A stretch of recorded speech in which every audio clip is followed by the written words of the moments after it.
Kawan bawa saya ke sini. Katanya sini saya mesti kena review. Sebab setakat yang dia tahu, memang tak pernah jumpa lagi tempat macam ni.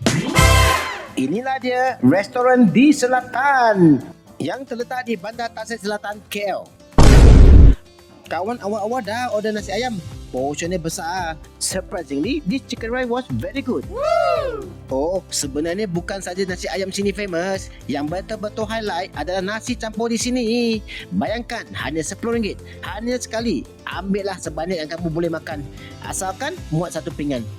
Totally ada 30 jenis lauk. Terdiri daripada ayam, daging, termasuk udang, ikan dan sotong.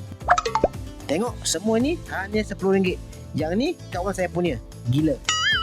Alamak, sedap ke ni? Wow, jangan ingat RM10 no quality food. Tapi saya berani kata, rasa lauk sini memang top notch. Gila sedap. Ayam goreng pun masih panas. Sebab saya datang awal. Saya pun tak tahu bos ini untung macam mana. Nak buat bisnes ke nak buat sedekah? Belum habis gila lagi. Dah lah RM10. Makan 10 kali, dapat makan sekali lagi free.